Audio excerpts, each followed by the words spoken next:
Bill, there's a couple of nominees that, well, Susan Collins said she's not going to vote for the new nominee for the head of the Bureau of Alcohol, Tobacco, and Firearms.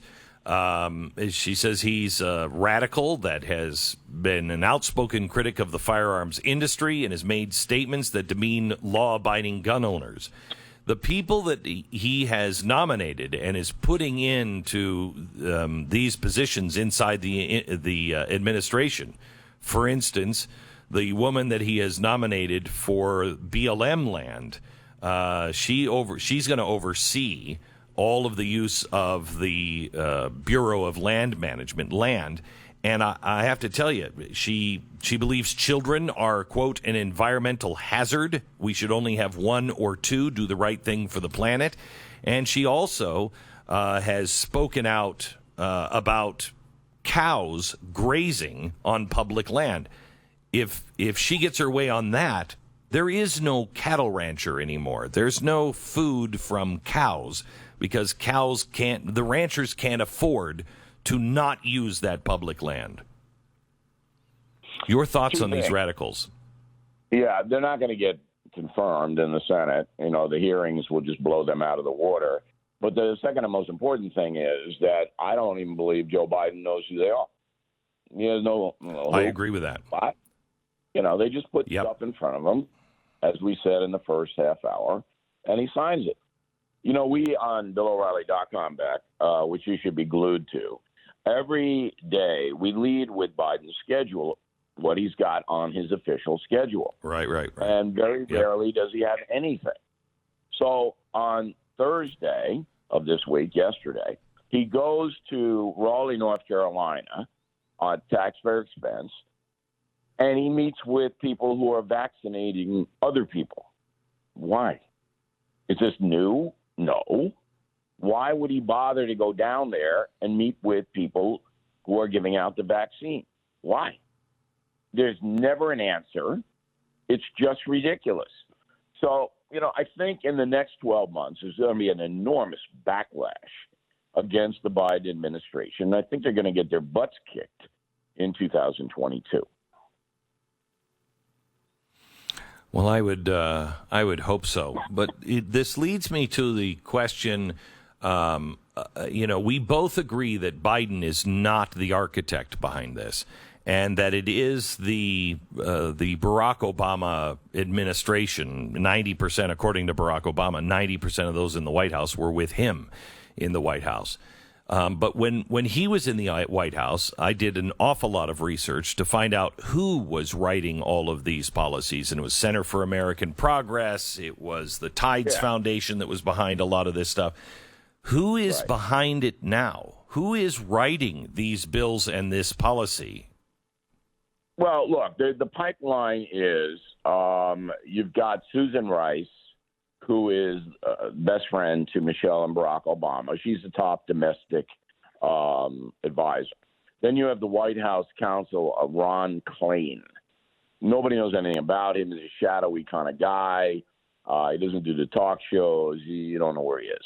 So I would think it's Rice and Klain who are basically the architects of what the public hears coming out of the White House. There may be some other people in the shadows, but certainly those two people take their prompt from these far-left progressive groups. Now, is Barack Obama that crazy left? I have never seen that, but it's possible. Right. You know, he's changed. There's no doubt he's changed now that he's not president. Possible. Michelle Obama is. She is in that progressive crew where everything is skin color. Oh, yeah. Everything is skin color. Comes back to skin color no matter what it is. Vaccination, pollution, global warming. It's all skin color all the time.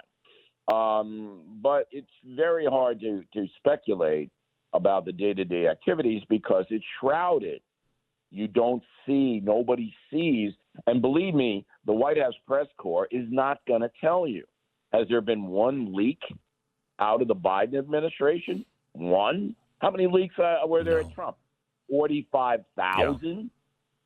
Not one leak? Now, there have been leaks, but they're not printed. They're not reported. They're ignored. This is the giant blackout from the corporate and social media operations. It's a blackout. Beck, killing the mob has been number one for 7 weeks. 7 weeks. Wow. Not one word in any of the corporate media, on any of the cable stations, including Fox. No, it's a total news blackout. Now, the good news is that we don't need them anymore. You, me, other people, we run our own operations, and they reach millions of Americans. You don't need the Today Show. You don't need the late night shows. You don't. Look, Killing the Mob beat Oprah, Gladwell, Lewis, all of these people that were all over the corporate media pushing their books. So that's the good news. There's a tremendous shift away from dependency on the corporate people for information because there is no information. It's okay. out. So help me out on as you call the people, the folks. Help me out on what they know and don't know, because I live in this bubble of conservative media, and the people I talk to generally know these stories, but then I'll go someplace and I'll just talk to regular people and they have no idea. So help me out on this. The president said this week that, you're going to need a nuke to be able to overthrow the government, and you're not going to be able to do it with your puny guns.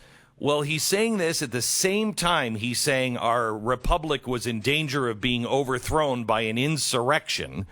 So those two don't match. But also the story of how dangerous this thing was doesn't match the sentencing of the first person to be tried in the Capitol riot, an Indiana grandmother, Anna Morgan Lloyd. This year, she got 40 hours of community service and a $500 fine for parading. Now, if that was out everywhere, people would be mocking the president and Nancy Pelosi and everyone else about this, this January 6th nonsense. Do they know this? No, there's a big gap of knowledge among the regular folks who aren't glued to the internet political sites or talk radio. All they get drifts in. Okay? Right. Go ahead. So how do we bridge that gap? Because that's a cultural gap. These are the people that only pay attention to the culture. I covered the story. You covered the story about the grandmother because it's interesting. Right. And she, by the way, admitted her culpability, which was one of the reasons she was harshly punished. But the corporate media is so corrupt. There was a poll this week. I don't know whether you saw it. Worldwide poll. Do you trust the media in your country? Now, Finland came out on top. I think it was 82% of people in Finland, and there are only like 33 people in Finland. It's very, very chilly there. They were the top. They trust their media because there are 6 media, and they know them. They know Olaf and Lars. They know them. But in America, it was the lowest in the whole world. 29% of the American people trust the media. 29%. Now, even the dimmest of us knows we're being conned.